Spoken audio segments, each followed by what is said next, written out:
Who are the Asur?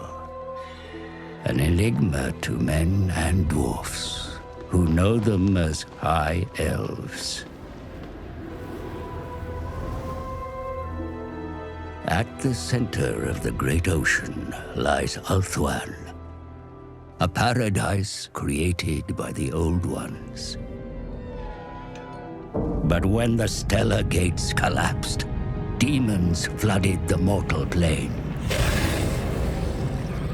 All was lost until Anarion the Defender strode forth.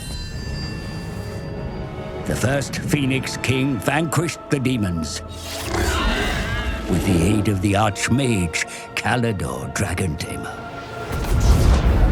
It was Khalida and his elven mages who created the Great Vortex. A swirling maelstrom that siphoned the excess magic, withering demonkind.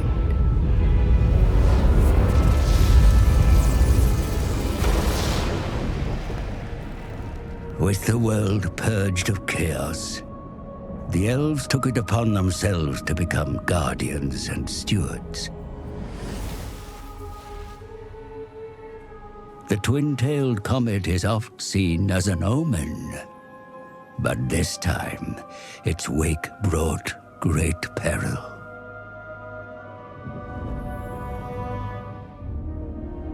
The dragon with two tails flies lower than before. Its trail disturbs the vortex. I have felt a change in the winds of magic. Then right it, brother. Lead the mages of Safari. Bring all in the White Tower to bear if you must. Such lore is currently beyond us. I suggest a scrying ritual in the Pool of Isha. It may provide us with the answer. Such a ritual requires fragments of fallen waystones. Far more than we have. Then we find more. Make ready your ritual, Loremaster Talarian. You will have your fragments. I shall start the search in Lustria. Lustria? My brother will search here, in Ulthuan. Why do you care so much about the greater world? Why do you not? Stay here, brother. Protect Ulthuan. But I venture beyond our borders. And while you meddle in far-flung continents, I will ensure you have a home to return to.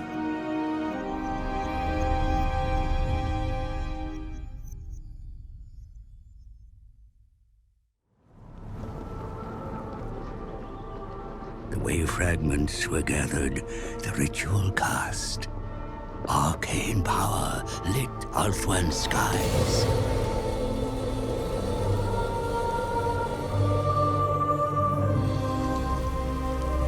Loremaster Talarian, ally of Teclis, was joined by Gallifreus, squire of Tyrion.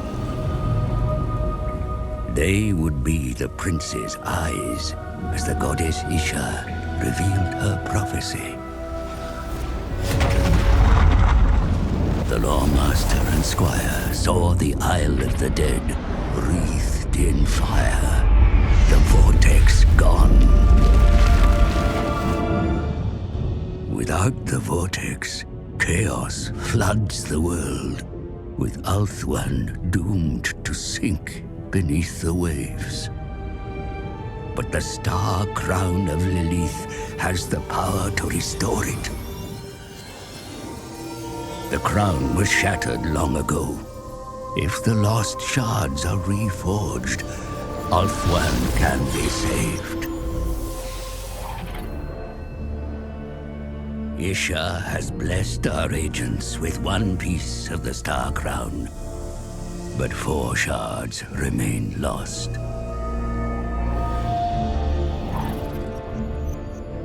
Talarian suggests invoking the spirits of the Phoenix Kings, for who better than a king to find a crown?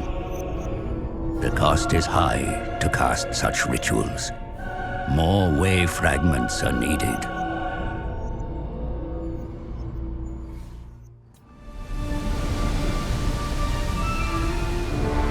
Finnabar the Seafarer, the reigning Phoenix King, was called upon to reveal the second shard of the Star Crown. The wave fragments are cast so the tides move at the seafarer's command.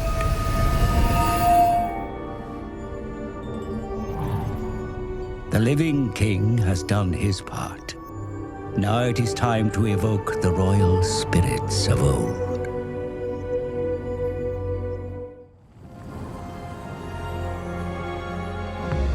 Bel Cordadris, the Scholar King. His knowledge bequeathed to those who searched, including where the third shard lay, and how to slay the worm that hoarded it. Begone, servant of chaos! Strike, Gallifreyus!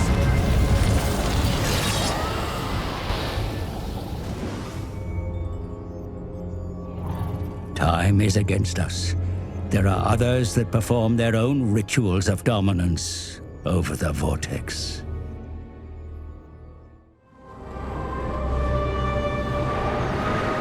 Belshazzar, the explorer. As he used the stars to navigate the world, their light shone upon the king's lost vessel. There, Gallifreyus! I see it! The fourth shard of the Star Crown was found within.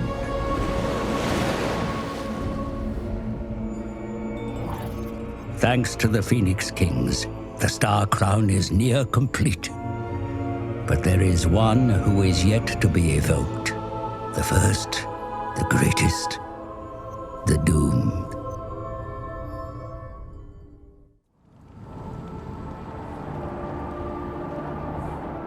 Aranessa the Defender, the first Phoenix King. It is inevitable that the fifth and final shard of the Star Crown is found upon the sword that doomed the Asa.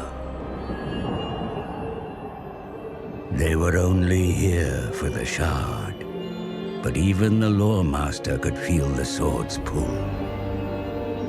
And then something else touched their souls.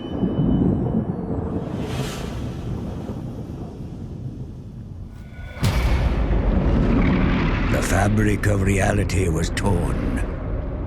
From the realm of ruin, the Skaven's horned god mocked its prey and revealed his plan. The celestial event that weakened the vortex was of Skaven design. A parody of the true comet. The Council of 13, the Rat Men's highest authority, were architects of this grand manipulation.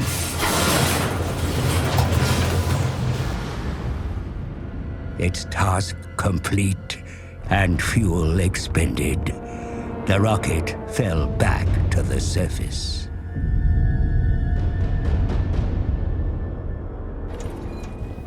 When the wreckage was discovered, its purpose remained unclear until now. It was the catalyst to weaken the vortex and goad the other races into action. They knew the Asso would seek to bolster the failing vortex, but they were ready. Every ritual cast, the magic was stolen, absorbed into the Horned Rat's bell. Now soaked in ritual power, the bell will be moved to Ulthuan's heart. If it tolls 13 times, the Horned God shall emerge from the vortex, the world doomed.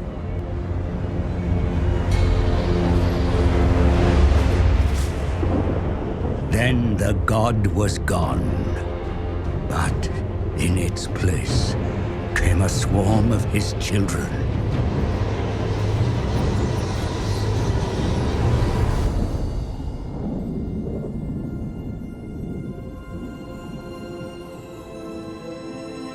Where there was two, there is now one.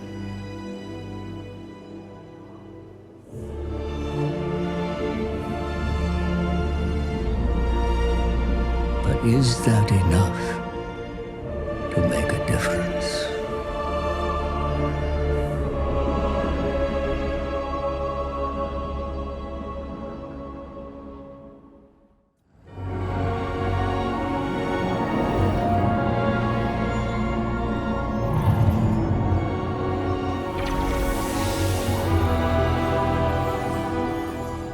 The Star Crown reforged.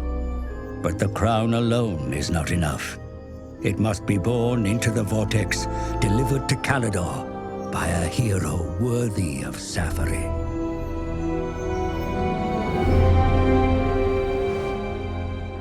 And yet the chittering Skaven lurk, defiling Ulthuan, awaiting the Horned One's arrival. The vortex must be reclaimed, or the world is doomed.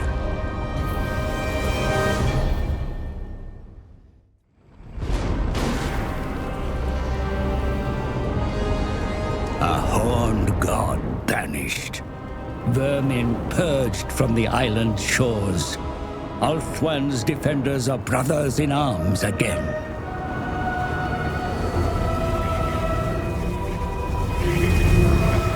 And a hero. A lawmaster. One who has proven worthy of the Star Crown. To bear its power. Walk into the vortex and become the Maelstrom.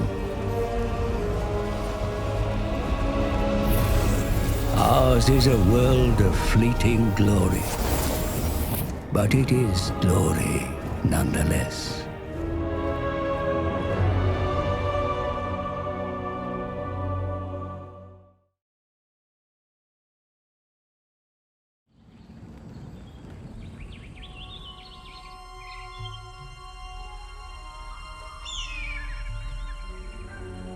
Since the days of creation, the reptiles have dominated the jungle continent of Lustria. The ignorant call the creatures Lizardmen. The wise know them as defenders of the world.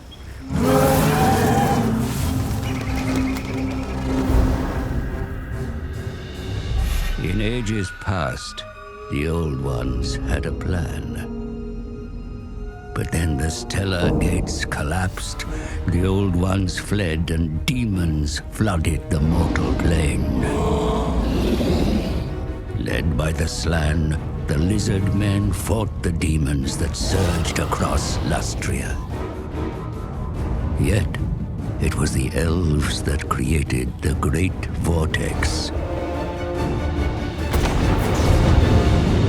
A swirling maelstrom that siphoned the world of chaos, withering demonkind.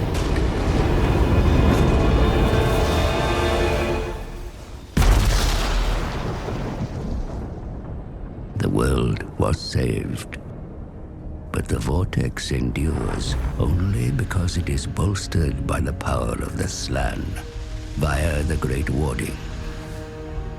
If the warding should fail, the demons will return.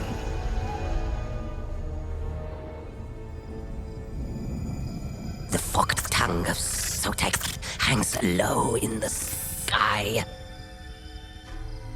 The Slann have felt it. Now I see it. Brighter, clearer.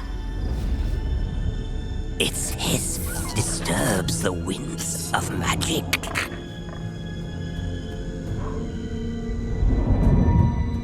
Look, Targrax, the sacred plaques. One prophecy shines above all others. Vortex of the warm blood. But the full meaning cannot be deciphered. If our master will not wake, we journey to the city of the sun.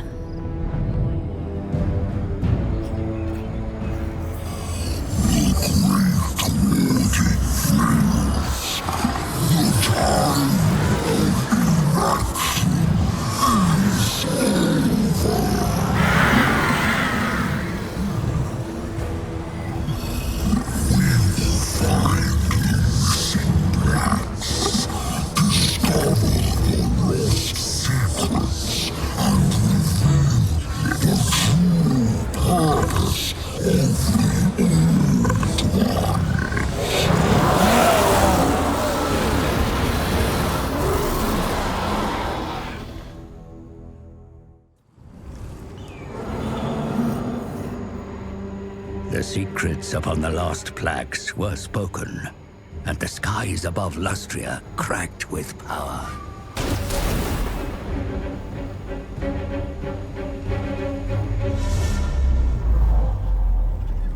Far below the heavens, under a forgotten temple, the ritual of prognostication roused an ancient relic priest.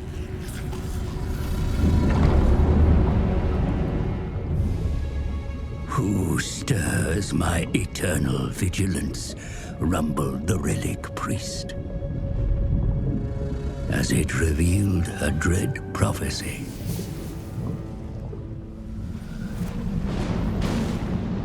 If the vortex of the Aesir fails, demons unfettered will consume the world. Only the great warding can bolster the vortex, but the comet's wake has left it fragile. As the relic priest's eyes began to fade, it made mention of a lost key, the location of which would be revealed by 4 further rituals.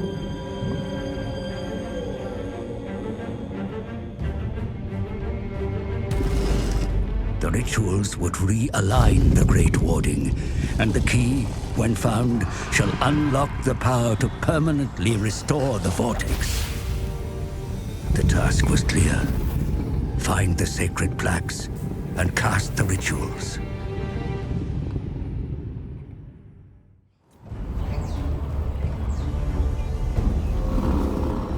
The Cosmos engine was activated as the plaques foretold. But it was not brute force alone that turned the gears. Knowledge was the spark of ignition.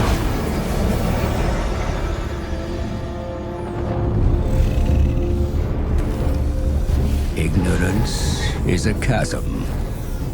Knowledge is the bridge that will deliver us from peril.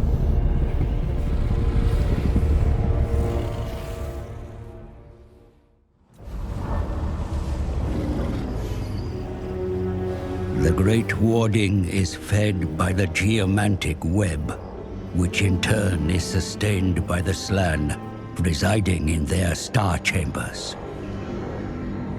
And so the stars were sent closer to the heavens.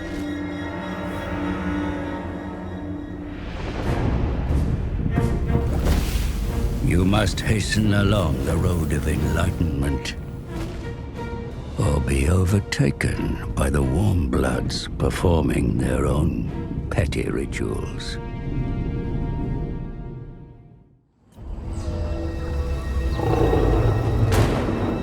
The lines of power were interrupted. Whether by fate or design, the cure remained the same. Clear the debris, and like the great rivers of Lustria, the energy will flow once more.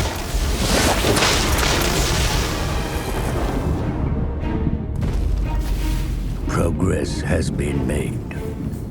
Yet the final tranche of hidden knowledge lays locked behind a door. A key must be found.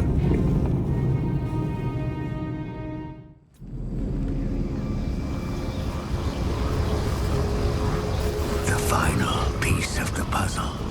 A relic to turn the cogs of the world and bring alignment lay beyond the great falls of Azteco.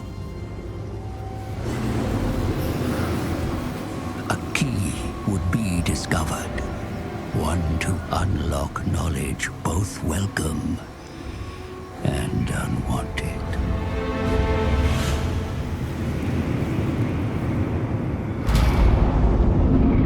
The fabric of reality was torn. From the realm of ruin, the Skaven's horned god mocked its prey and revealed his plan. The celestial event that weakened the vortex was of Skaven design. A parody of the true comet.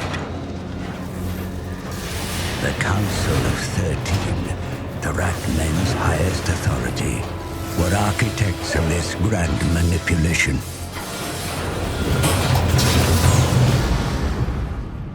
Its task complete and fuel expended, the rocket fell back to the surface.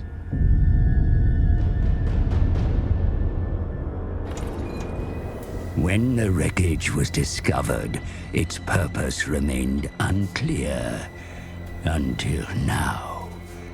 It was the catalyst to weaken the vortex and goad the other races into action. They knew the reptiles would seek to bolster the failing vortex, but they were ready. Every ritual cast, the magic was stolen, absorbed into the horned rat's bell. Now soaked in ritual power, the bell will be moved to Ulthuan's heart. If it tolls 13 times, the horned god shall emerge from the vortex, the world doomed.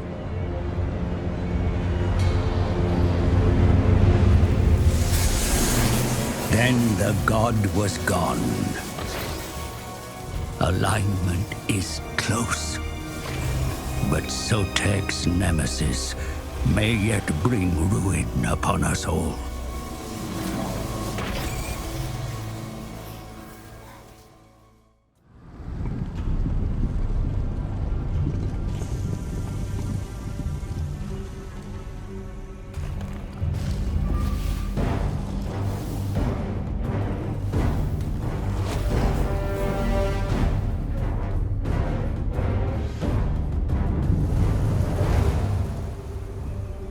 The great warding is restored. Energy flows unhindered through the geomantic web.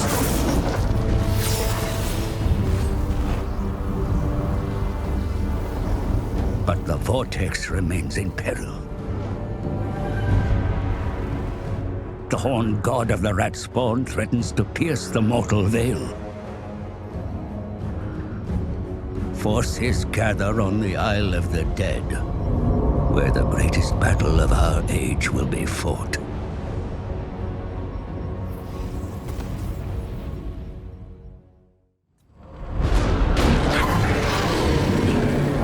A horned god banished, rat spawn cleansed from sacred shores.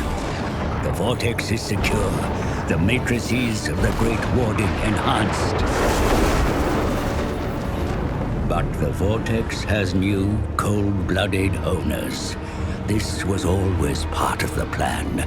The mage priests read it in the stars long ago. Now the next stage can begin.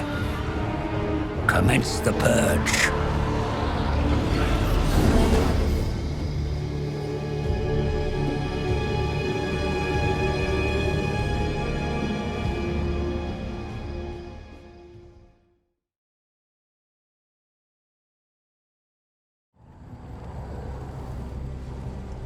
The world has seen countless murders. But one killing stands above, one death that has shaped the world. Malekith, son of Eltharion, was betrayed. The Elven princes crowned Bel-Shannar as the second Phoenix King. Sir Malekith brooded and poured his hate into a single cup. Malekith toasted Bel-Shannar, then stepped over his dying body and into the sacred flame of kings. But the fires stripped his flesh, and with a final scream, he hurled himself back from whence he came. His body was taken north, and a suit of armor forged. Malekith was reborn. The Witch King. And in his shadow, legions raised. Decades of civil war followed. Then Malekith embarked on the most ruthless of plans. His sorcerers would unbind the magic of the Great Vortex. Created by Khalidor Dragon Tamer and his elven mages, the Vortex siphons the winds of magic, keeping the demon tide at bay. Malekith's spell was flung at the Vortex, but Khalidor himself broke through the mists of time to deflect the titanic force back at its casters. The Shadowlands were ravaged, sundered.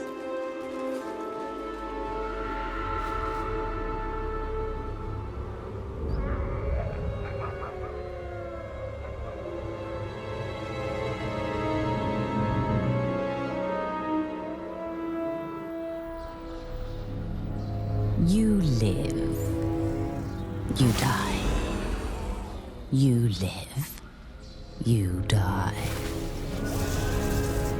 Servants, you amuse me.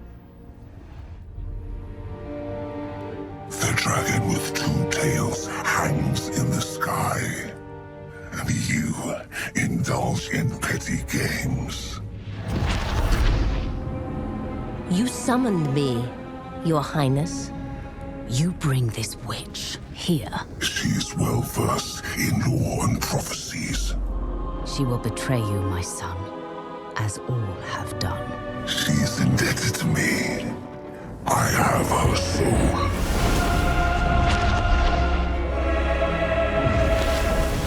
Step forward, Felicion the Heartkeeper. The comet disrupts the vortex. Whilst it is weak, a prophecy can be fulfilled. Of a king who consumes the heart of Ulthuan. My son will take its power and our vengeance. Find the Oracle. She knows what to do. I am willing to serve, to earn my soul's release.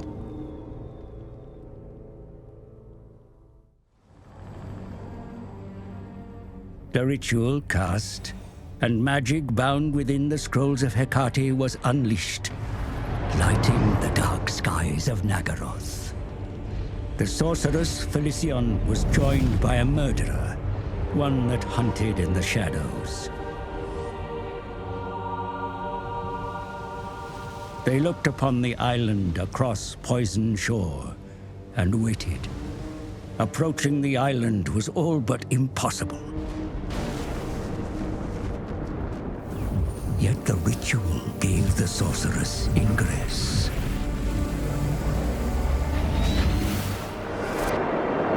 Felicion bargained with the Oracle.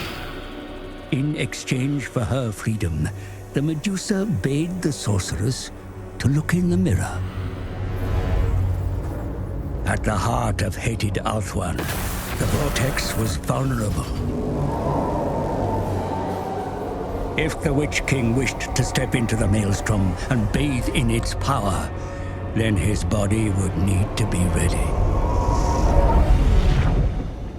A drink from a cursed goblet was required, filled with the life force of 5 victims. The rituals would reveal the prey that the sorceress and her assassin must hunt.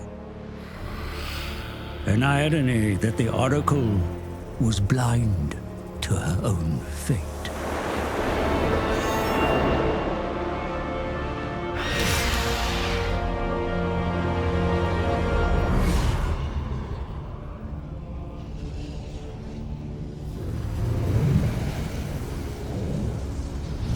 Four more rituals, 4 more sacrifices needed to fill the goblet.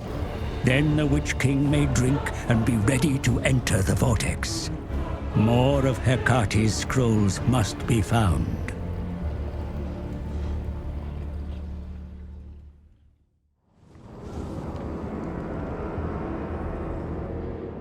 The scrolls revealed the second sacrifice, a hated foe, a prince of Ulthuan who had confounded the sorceress once before. The assassin took his blood, and she reveled in death.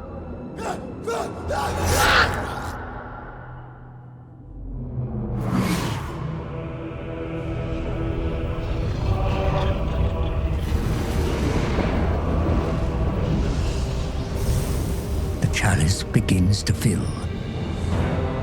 But more of Hecate's scrolls are needed to find the next sacrifice.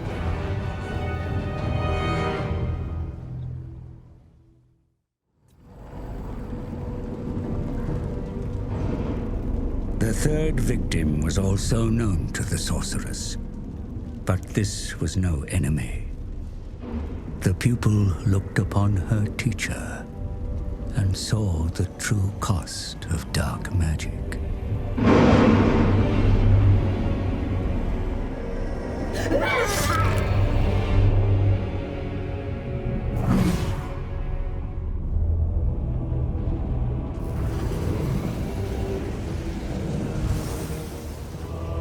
Success breeds expectation, and the Witch King demands. Especially when there are others who incite their own rituals of possession over the vortex.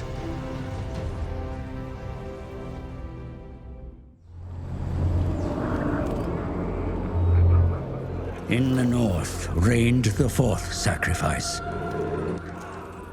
One close to the cold heart of the sorceress. A warrior, an enslaver, a warlord, a lover. Not that her beauty was spared the assassin's blade.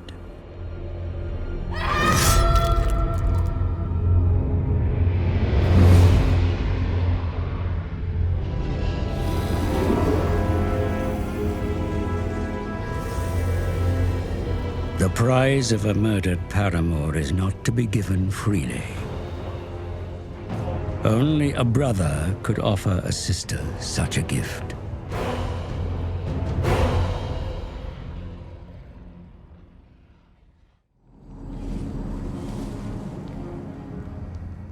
The fifth and final sacrifice was closest to the sorceress, both in bond and vicinity. She named him brother.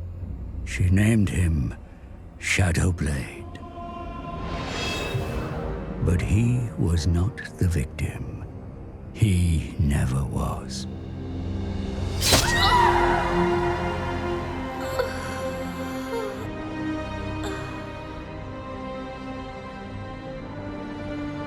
The betrayal amused one who had watched from afar.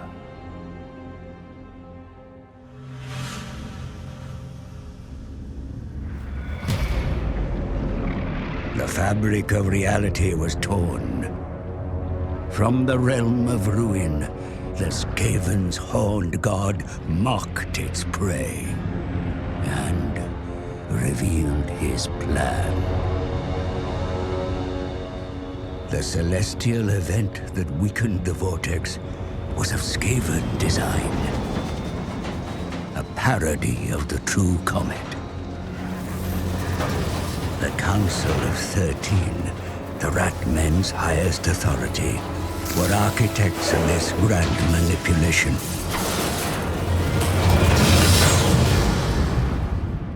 Its task complete and fuel expended, the rocket fell back to the surface.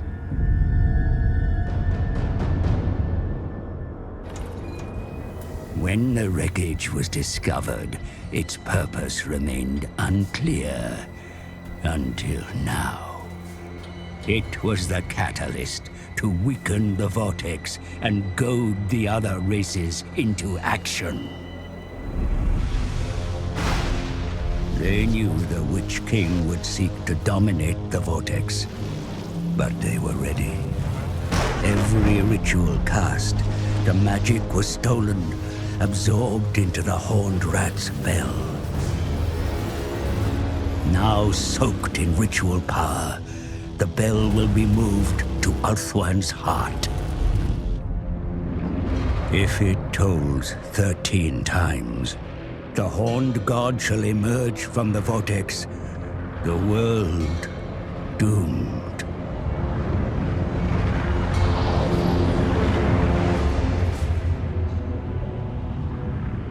While other races focused on controlling the vortex, the rat men have been using a cursed bell to steal their ritual magic. There's no time for a murderer to grieve his sister.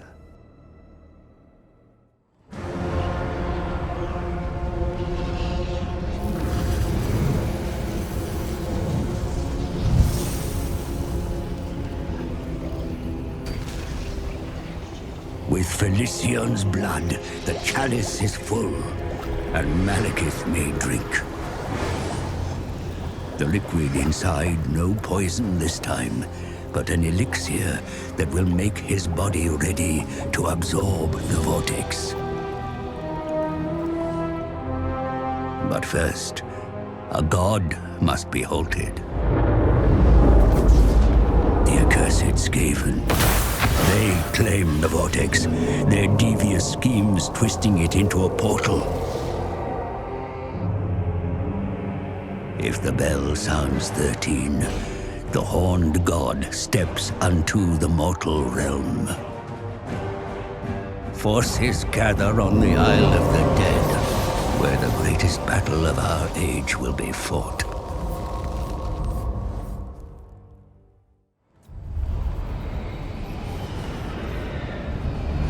A horned god banished, vermin purged from the island's shores. The Witch King has the prize. Ulthuan and its vortex are mine. My son has his revenge. And so the vortex is ready to receive its dark elf master. A new era begins.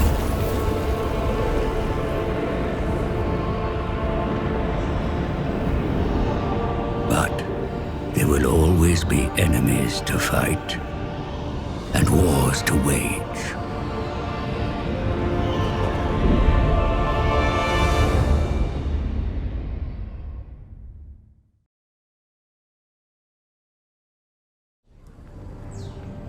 Deep under the world, they chitter and plan, watching, waiting.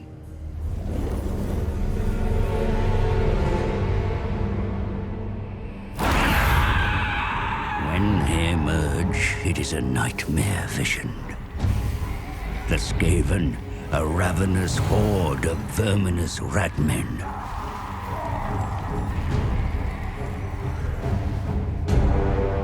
They gnaw at the roots of the world like an infected wound. They mean to rule over ruins, for such is the will of their god, the great horned rat. Only the island home of the High Elves has remained unscathed. And at its center is the Great Vortex. A swirling maelstrom that siphons chaos from the world. The Skaven covet its vast power with envious, beady red eyes.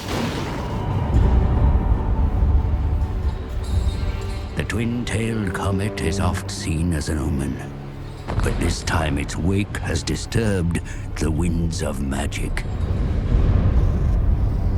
In the secret halls of the Under-Empire, the Council of 13 has gathered. A time to scheme, of opportunity. I kill dwarf things in Pillar City. No! Clan wars go to Southlands. Hunt for Warpstone. Moors are puppet minion. Pestilence infest Lastria. Yes. But all Warpstone for Council plan. Come, scribe slave. Work to do. Comet makes elf things weak. Council wants power of the vortex. Just as prophecy demands. So it true. You read markings on the black pillar. Then you know we must find the Screaming One. Find out how to control the vortex. Oh yes, master. But a large tribute of warpstone will that demon require if we summon him. Return to your assigned clan. Harvest warpstone. Yes, most precipitous of masters. And flee yourself, your impertinence. Oh, it will be done, your worship.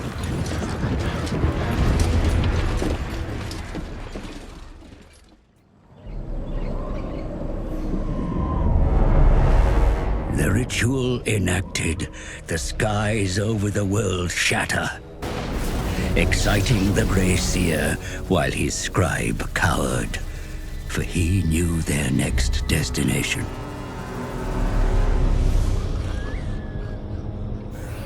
Deep in the fetid jungle swamplands was the lair of the Screaming One, summoned to this plane by the ritual. Not risking his whiskers, the master sent his minion into the lair. Within, the Vermin Lord awaited.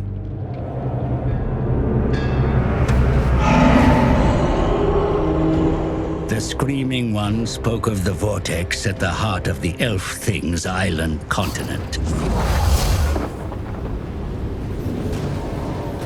It was vulnerable due to the comet's passing, ripe for Skaven interference. An engine of doom and curses must be constructed and empowered by 4 more rituals. The vortex would be bound to this machine on completion of the final ritual, giving Skaven untold power. The Screaming One granted the lowly scribe an object encased in iron. The scribe eyed it greedily, but the demon demanded the gift handed to Grey Seer Valskreek. And a final gift, rituals of fabrication to build the machine.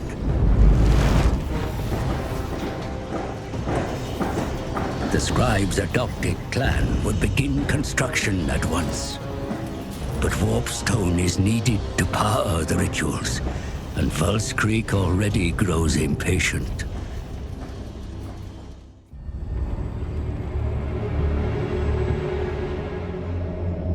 And so construction began on a device to dominate the vortex.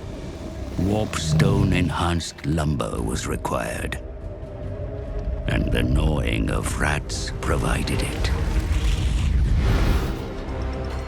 The Grey Seer was pleased and raced back to Skavenblight to report on his accomplishment.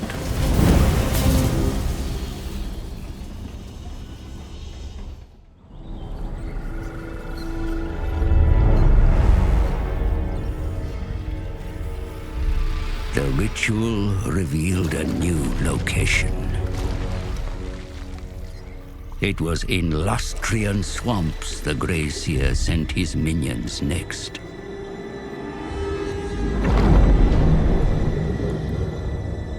Under the dank, fetid surface, did they find Sotek-cursed bones to lash upon the machine? The Council sends reports that other powers seek control of the vortex. The race is on.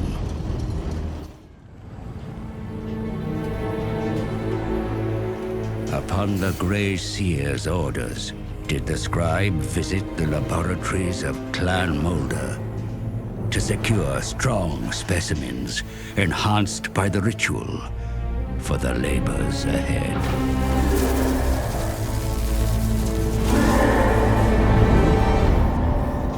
construction continues, but Skaven Blight is strangely silent. Are our lords fully apprised of Volskrieg's plan?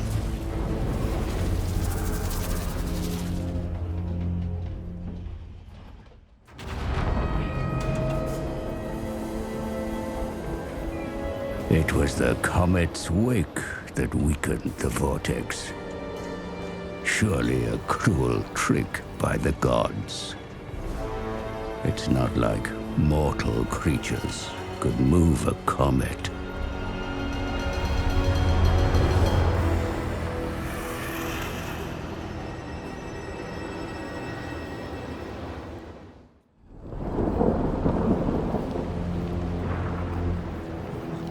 Master Volskrieg, most unexpected.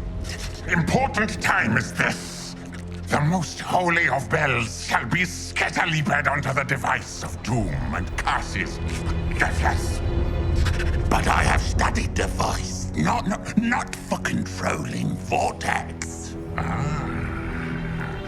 Finally, you see the truth. A different purpose it has.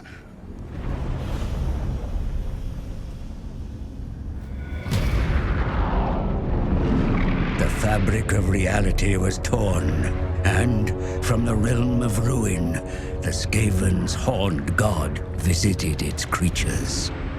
Clever child, it whispered with the voice of 1,000 screeching rats.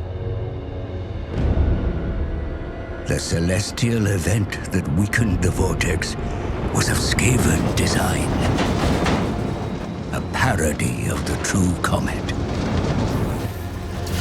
The Council of 13 were architects of this grand manipulation. They ordered the devious contraption built. Its task complete and fuel expended, the rocket fell back to the surface.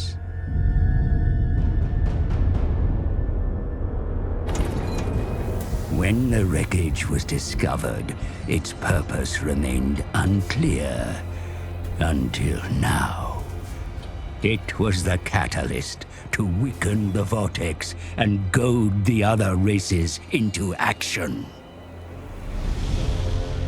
Every ritual cast, the magic was stolen, absorbed into the horned rat's bell.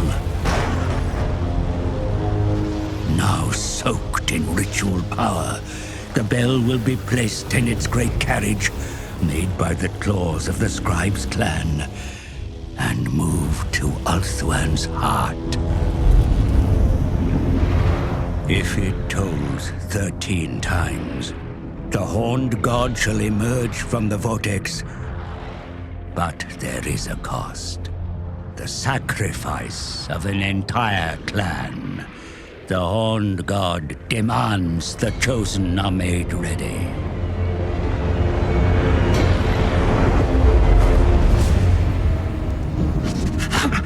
The Horned One has spoken! And your clan will be fed to him. You betrayed this clan. No. This was Council's desire all along. See gift. A bell clapper given to me.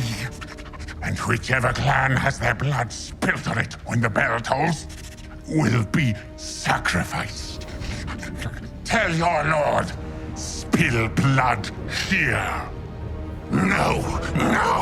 Tell him!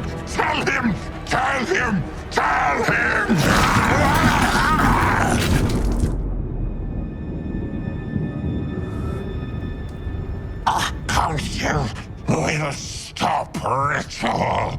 Send many clans.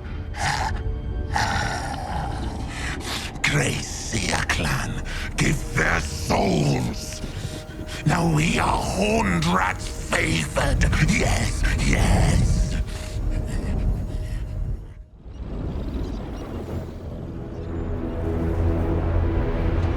The Skaven are on the brink of summoning forth their horned god through the vortex. It is the powerful Grey Seer clan that have been marked for the blood sacrifice. The souls the great horned rat must consume to walk amongst us.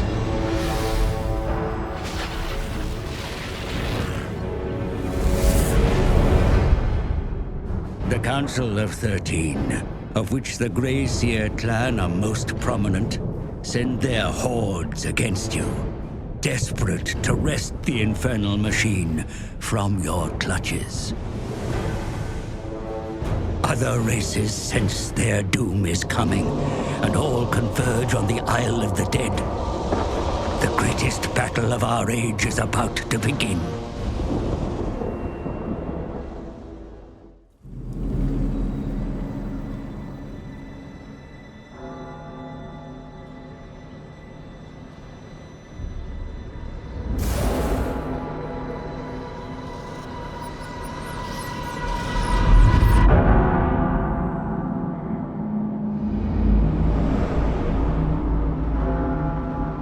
The bell tolls for the 13th time.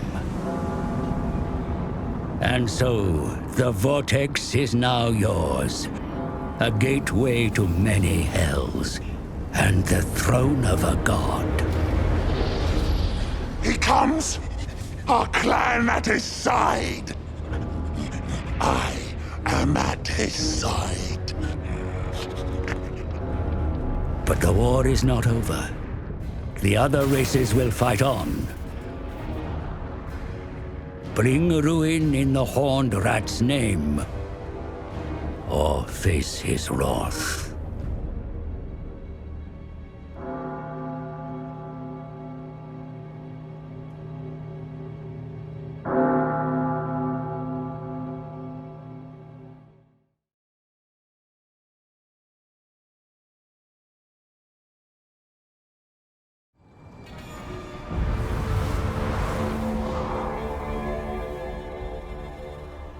The sands of time ravage all. Mortals, monuments, even civilizations cannot stand against it. Their remnants lost beneath the dunes, awaiting discovery.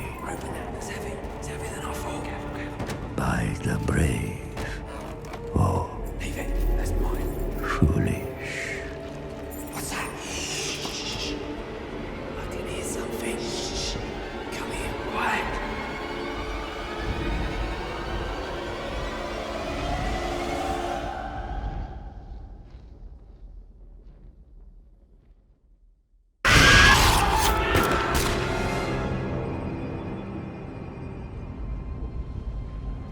Like time itself, the living are not welcome in Nehekara. For this is the land of the dead, ruled by the Tomb Kings, where only the expired may serve. In life, they were tyrants, now cursed with undeath. They crave power more than any living thing. And none more so than Settra, the Imperishable.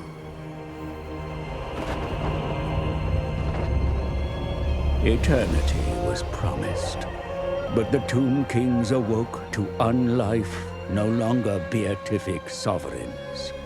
Their kingdoms as decayed as their bodies. The glory of Khemri lost, forgotten.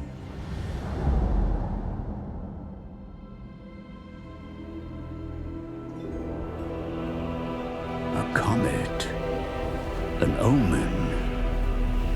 The Black Pyramid stirs, but does not wake. A vessel of untold power, awaiting a new master. But it remains sealed. The Lich Priests are tasked with finding access.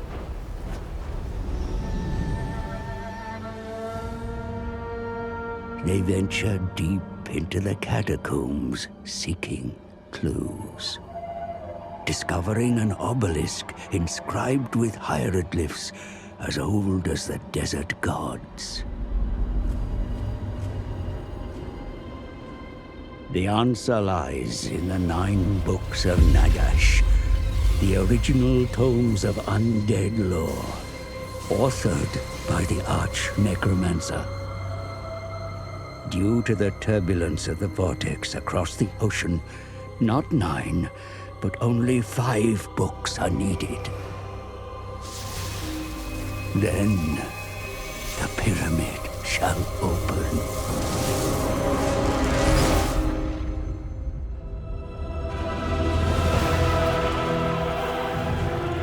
Time has seen the books lost, scattered. Other Tomb Kings will seek them, for all desire the Black Pyramid. Begin the search. Raise your warriors. The legions of Khemri march to war.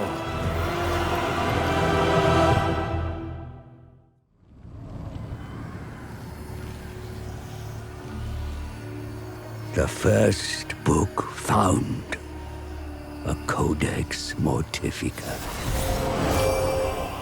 The pages within seeped in dark magic.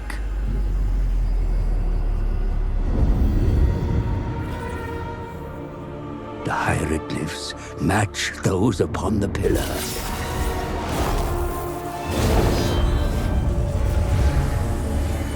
Illuminating our progress.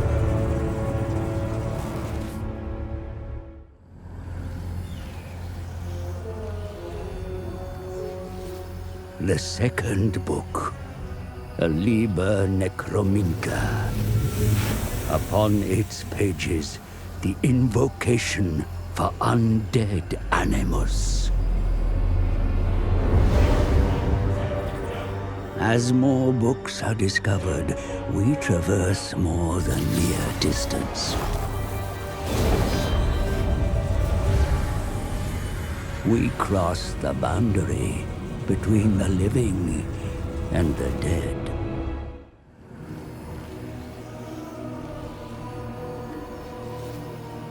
The third of Nagash's books, a tome of 1,000 souls, all singing for their release.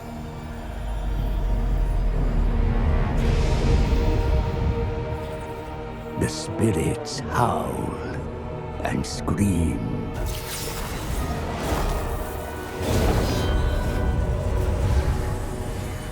Let their chorus echo our zeal for power. The fourth volume, a carrion book of Shaiish. In its pages, the secrets to cheat mortality.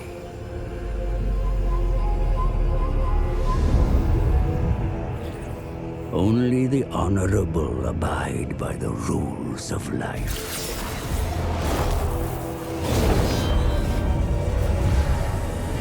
And where are they? Rotting in the ground, lost to oblivion.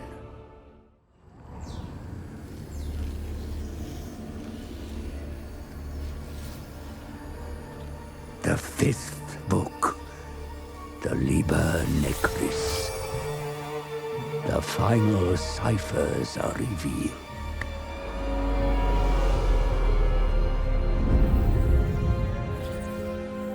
With 5 books in your possession, the Black Pyramid shall open. And your dominance assured.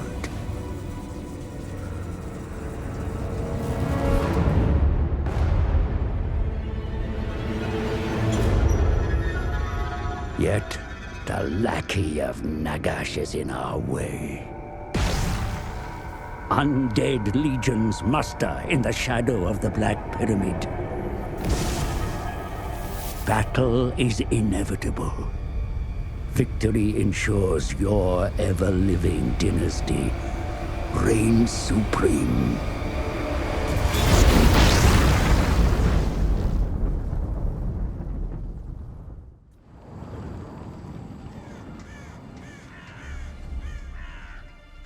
The Lich King is defeated.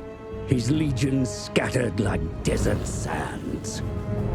Now, nothing can stand in your way. All will bow to the majesty of Nehekara.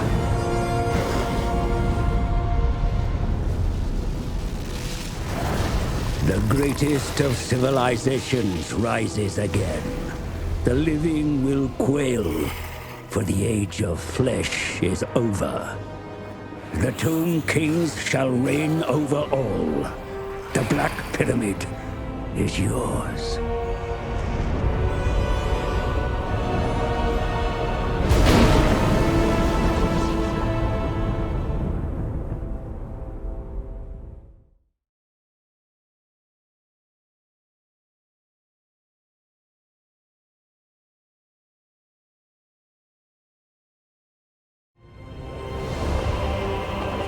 All bow before High Queen Khalida, the embodiment of the Asp. She has been sent far from Liberus by her beloved goddess.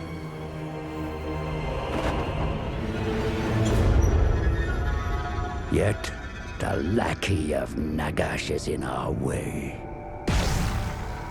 Undead legions muster in the shadow of the Black Pyramid. The Lich King is defeated. His legions scattered like desert sands. Now, nothing can stand in your way. All will bow to the majesty of Nehekara.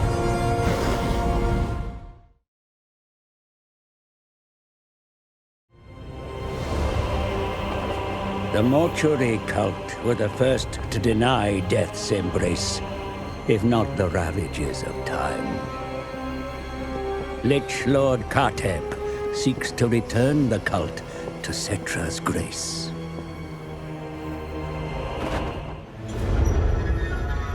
Yet, the lackey of Nagash is in our way.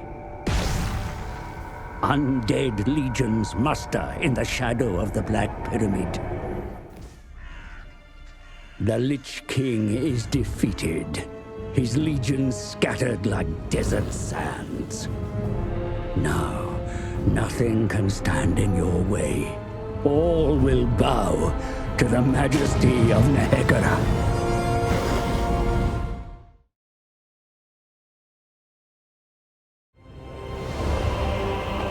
In his black tower, the Lich King broods. A stalemate between him and Settra has existed for centuries, while Arkhan awaits his real master's call.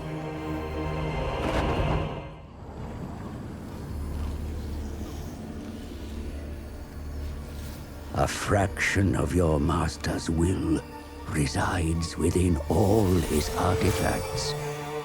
The staff, most of all.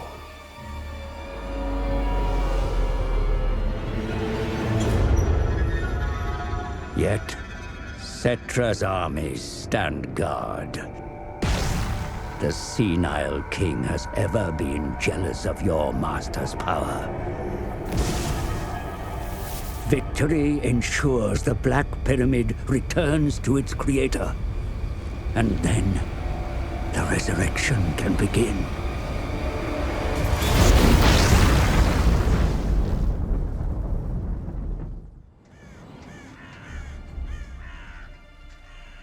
Settra is defeated. So much for the greatest of kings. The way is clear, Lich King. It is your right, your destiny.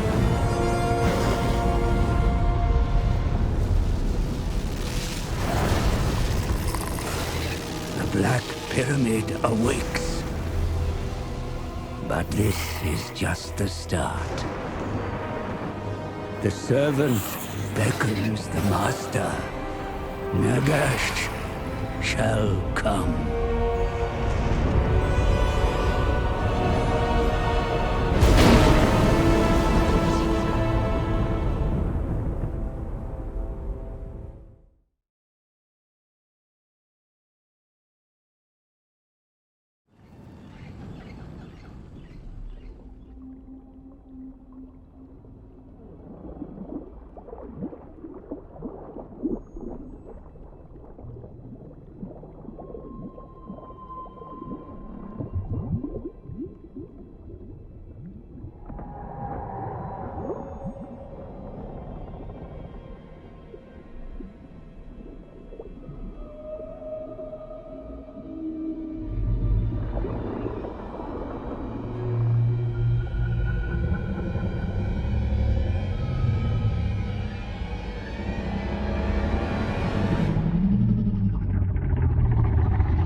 They say Wulfhart's ship, the Vengeance, is sunk.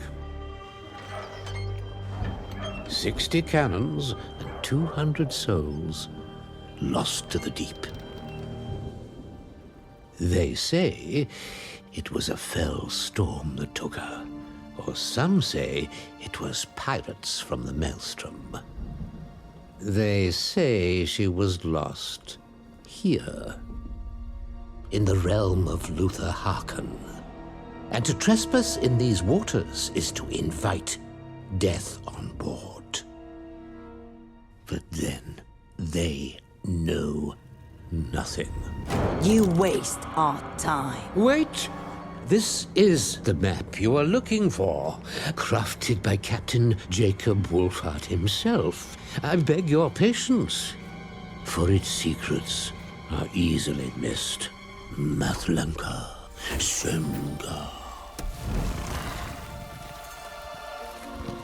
Witness Wulfhart's obsession, a life spent chasing tavern stories and myths.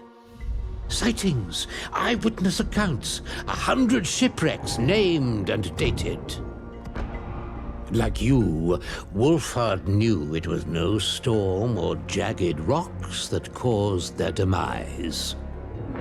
It was the Tide Maker, the ancient merworm. The elves named it Amanar.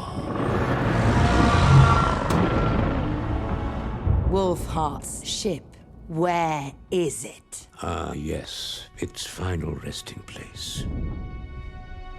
It was here he fought the beast, a fight to the death.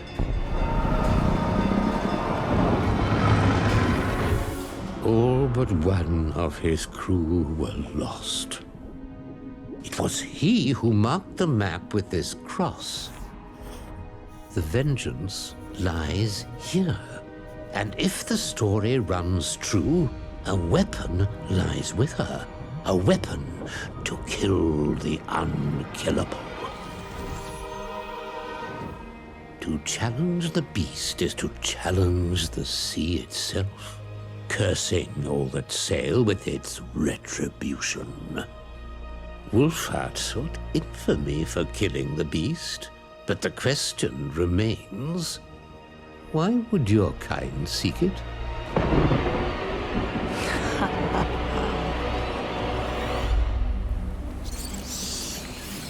Why all these stalls? We go hunt. Yes, hunt beasts. Us, no Thara. Death vermin.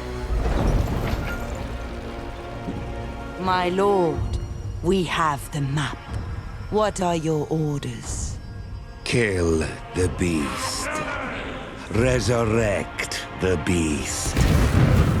Rule the waves.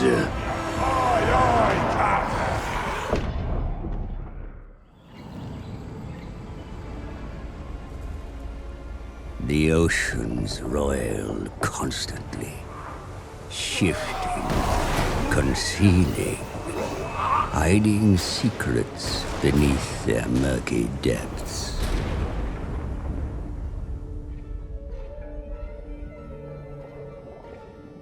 The living have no place in the dark deep of the sea. Only the dead can scavenge here. Wulfhart's ship, a vengeance left unfulfilled. But that was not all the captain left behind. There it gleams amidst the carcass of the ship, a harpoon of tempered star metal. The only weapon strong enough to pierce the heart of Amanar. The harpoon is claimed, but the charms that made it so potent have been washed away. There is much to do before the weapon can be used against the beast.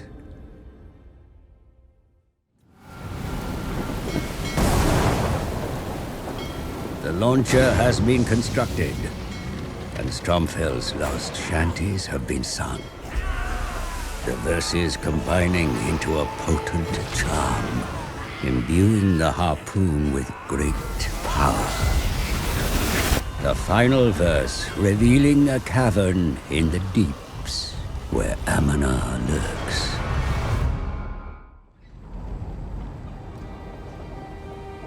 The chart is plotted, and the sails billow as the ship follows the course revealed by the map. The order is given. Drop anchor. Your crew descends into the depths in search of the beast. Amana is close. The ancient mereworm roars. In defiance or anguish, the predator is not used to the role of prey. From the shadows comes another, to claim the prize of slaying Lothan's guardian beast. Wulfhart's bane will become Fellheart's glory. But you are in his way.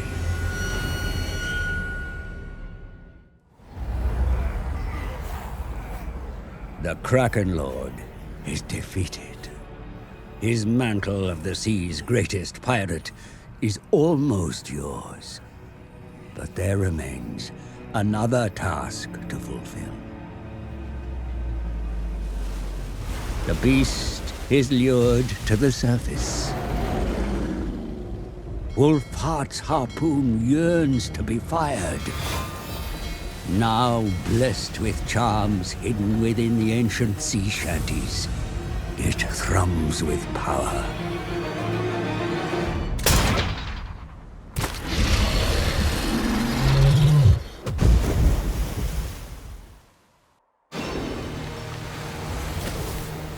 The lore of beasts to raise a beast. Amana has risen again, but its flesh rots. For it is no longer Ulthuan's ancient guardian of the sea, but an undead monster within your thrall. You have the ultimate prize, a treasure greater than any jewel. And with it, your infamy will spread far beyond the coasts. The seas are yours. Its prey and plunder await.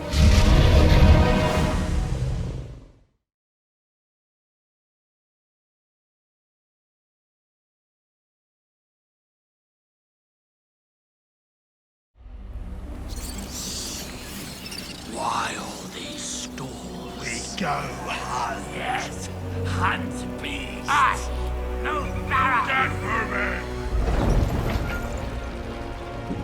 My lord, we have the map. What are your orders? Kill the beast. Resurrect the beast. Rule the waves. Aye, aye, Captain.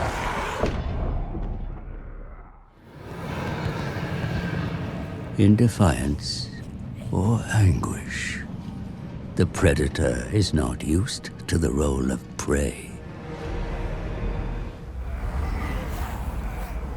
The Kraken Lord is defeated. His mantle of the sea's greatest pirate is almost yours. But there remains another task to fulfill.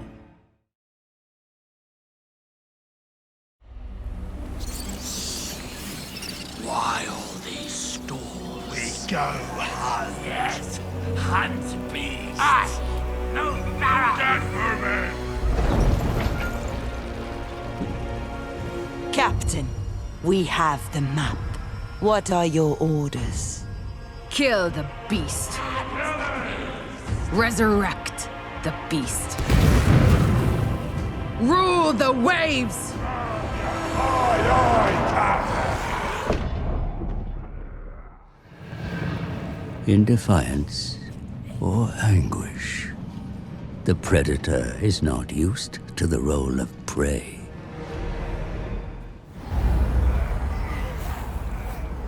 The Kraken Lord is defeated. His mantle of the sea's greatest pirate is almost yours. But there remains another task to fulfill.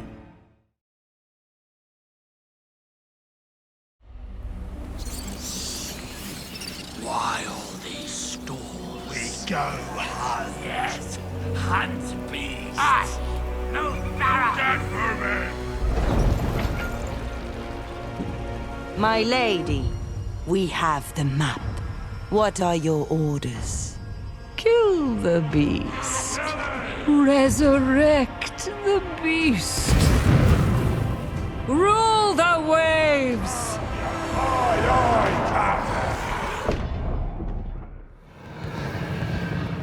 In defiance or anguish, the predator is not used to the role of prey.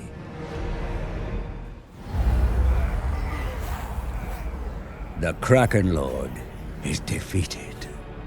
His mantle of the sea's greatest pirate is almost yours. But there remains another task to fulfill.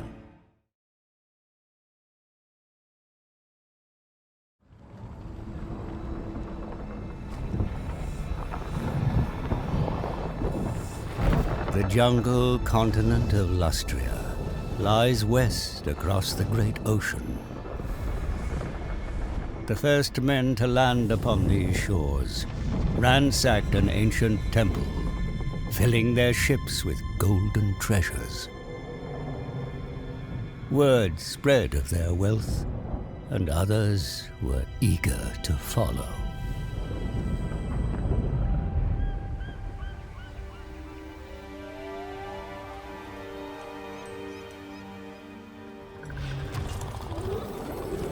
Fueled by greed, men of the Empire ventured deeper into the jungle's heart.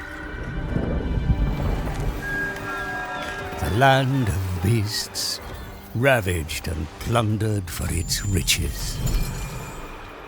It will not be without consequence.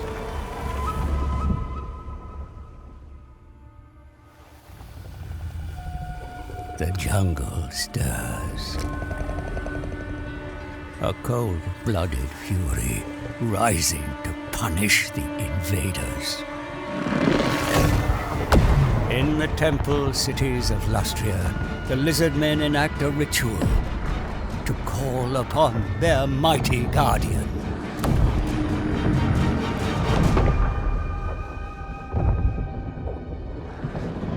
For the Wanderer roams Lustria once more. The spirit of the jungle made manifest. A reckoning has come. Only the strongest will survive the coming bloodshed.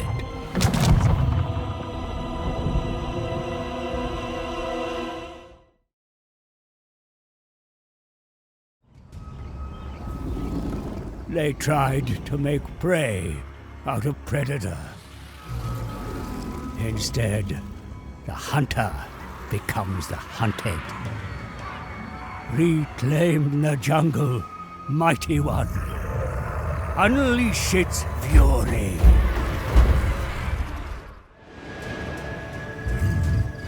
None can resist Nakai's fury. Least of all, the feeble warmbloods. For the jungle will forever be the Wanderer's dominion, where the Lizardmen shall always reign supreme.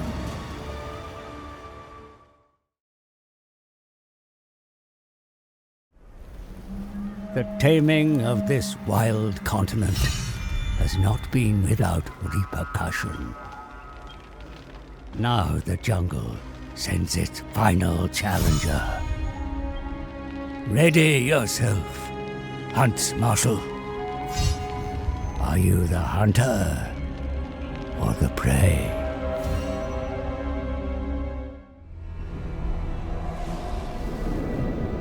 the mighty protector of the jungle, is nothing more than a hunter's trophy.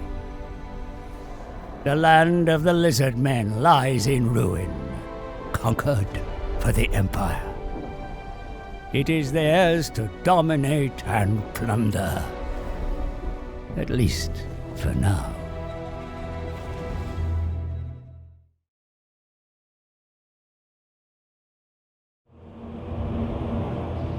Arkhan, a demon cruel beyond compare, imprisoned by fools who sought to harness his dark might. All soon perished. Still, the demon could not slip his chains. Millennia passed, then mortal greed found him once more. The drinker of worlds was loose. Yet, in a twist of fate, Arkhan's liberator became only another cage. Raging at their undesired bond, demon and host enact vengeance upon this world.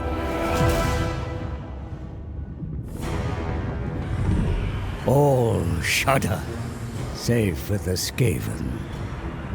Deep in their under-empire, noisome warlords plot to seize this hell-sent power. The Eshin Master Assassin must hunt it down, else lose his Night Lord's capricious favor, a fate every Skaven fears. So Snikch's poison blades will find their target, whomever it may be. The Witch King knows well where Arkhan lurks, for its host dances to his tune. Malekith promises the elixir to subjugate the demon shade, if the fabled scrolls of Hecate are first brought to him. Arkhan's possession has cost Malus Darkblade dearly.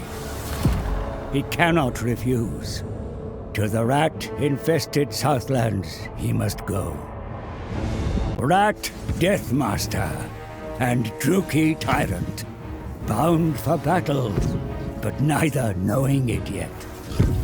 All the world will quail when shadow meets blade.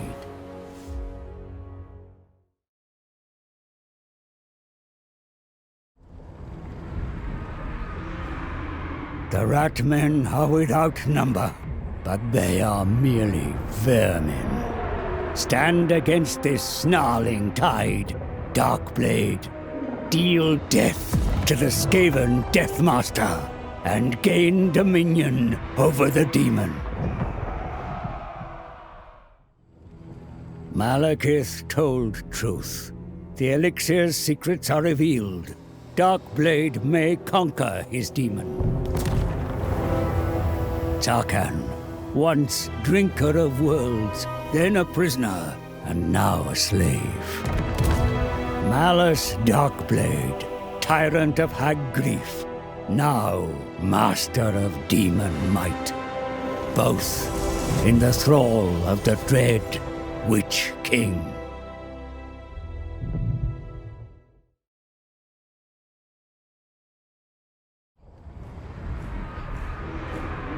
So much power squandered on an elf. Relieve him of his burden, Deathmaster. Hunt the Nagarothi down. Strip the demon from him. Clan Eshin shall ascend.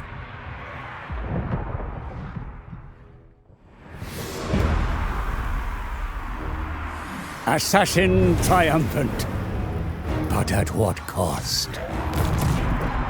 For the Drinker of Worlds requires a new host, as well the Eshin Night Lord knew. The Deathmaster and the Demon pity any who seek to control them.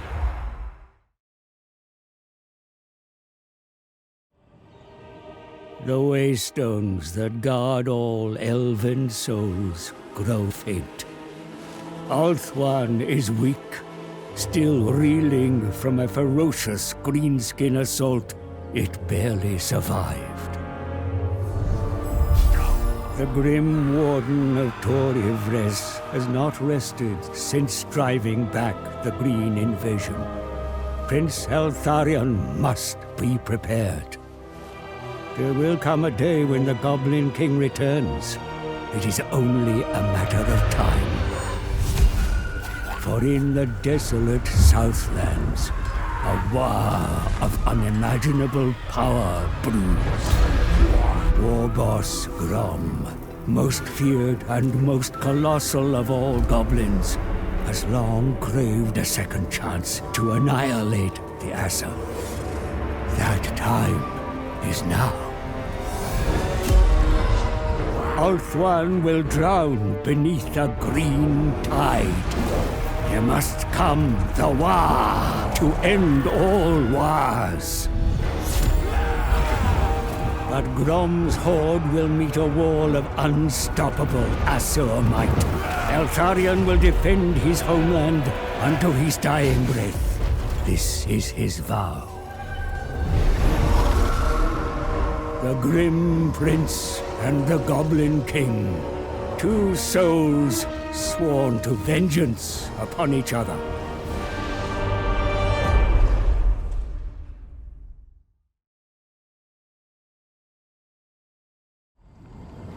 Vengeance draws near.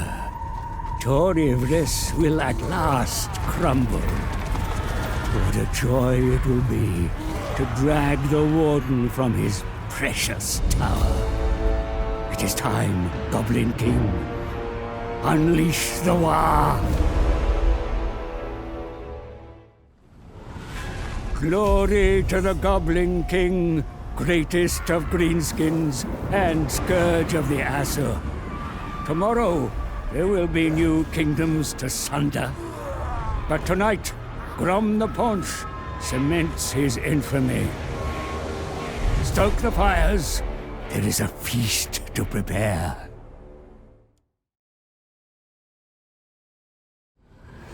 The Goblin King beats once more upon the gates of Tor-Ivres. The fate of all Asur now rests upon Eltharion's solemn shoulders.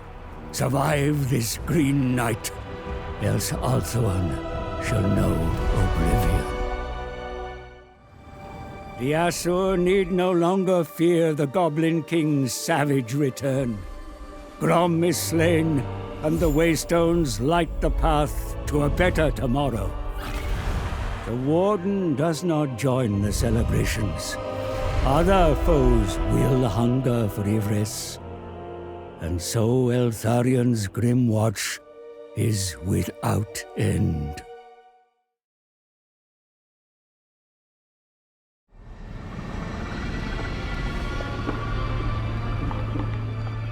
Even the fierce defenders of the Wood Elf Kingdom cannot safeguard their realm from the disorder of the Great Vortex. In the forests of Nagaroth, a portal to the Dreaming Wood grows thin, where beyond, demons rage. The forest grants Queen Ariel a dread vision of ancient trees blackened and broken, of countless wood elves slain upon their twisted boughs. For should chaos breach from their realm, the world roots will carry the demons to the very heart of Atheloren. Only Ariel herself can seal the dire portal. So sends her most trusted to cleanse the forest ahead of her arrival, unaware that a vengeful enemy watches. The Twilight twins, Nistra and Arkhan, a deadly fusion of dawn's serenity and dusk's fury. They will not waver in their perilous quest. The Mage Queen, vulnerable for the first time in eons, but her hidden foe dare not strike directly. a terrified Skaven is persuaded to lure their twisted overlord to this cause. Throt, master mutator of Clan Moulder. How he yearns to be free of his unnatural, undying hunger. Ariel's pulped remains would be a certain remedy. A queen's implacable guardians oppose a creature of chilling madness. A brutal war is unavoidable. The fate of the forest, undecided.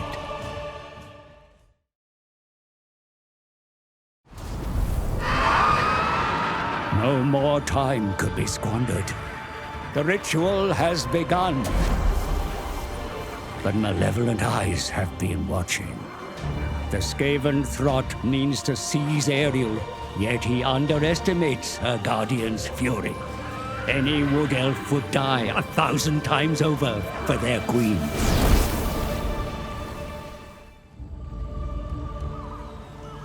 Though it almost cost them their immortal queen, the wood elves breathe sighs of profound relief. The portal is sealed, and the demons denied passage into this world. Now cleansed of all malice, the forest of Nagaroth can be bound to Athelloren. The weave of life and death grows ever stronger.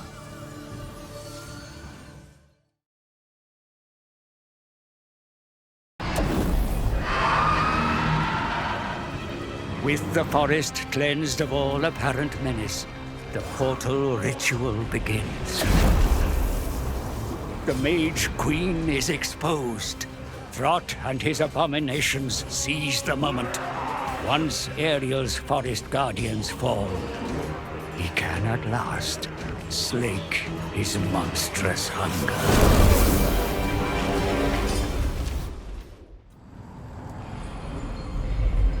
For long years, Throt's every thought, every deed has been dominated by gnawing hunger. As the Mage Queen's divine pulp reaches his broiling gut, his mind clears and turns immediately to the next foul experiment. Of the forests and those within, Throt cares not. Let chaos take them.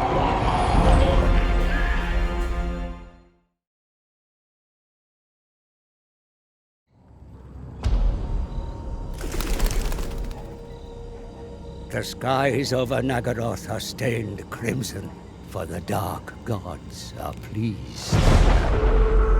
Taurox, the doom bull of living brass, has brought glorious destruction in their name, but the blood beast craves more. The Lords of Ruin appear to their servant in a vision, promising far greater rewards for a far darker feat. Taurox must carve a bloody path to the heart of the dark, where stands the most malign of all Erdstones. There, in a ritual most foul, an age of eternal slaughter shall be unleashed upon this mortal world.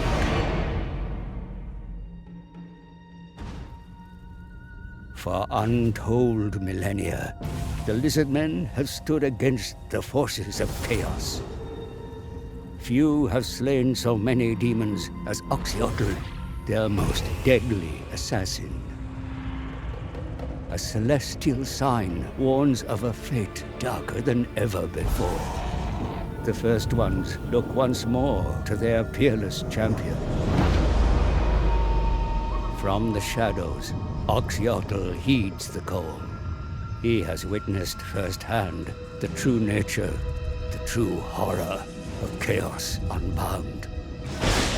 He must strike fast before all is lost. Let the hunt begin. The brass bull and the silent slayer race towards the heart of the dark.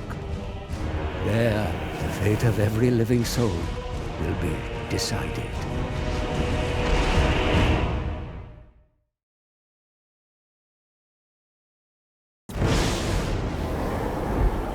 heart of the dark draws ever nearer.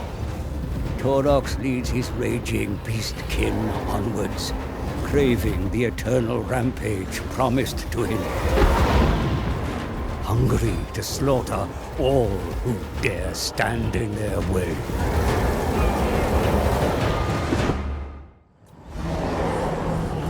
The brass bull roars in triumph, for the ritual is complete. With the cold ones slain, an age of nightmares shall be unleashed upon this mortal world. The herd bellows victorious. Endless slaughter awaits them.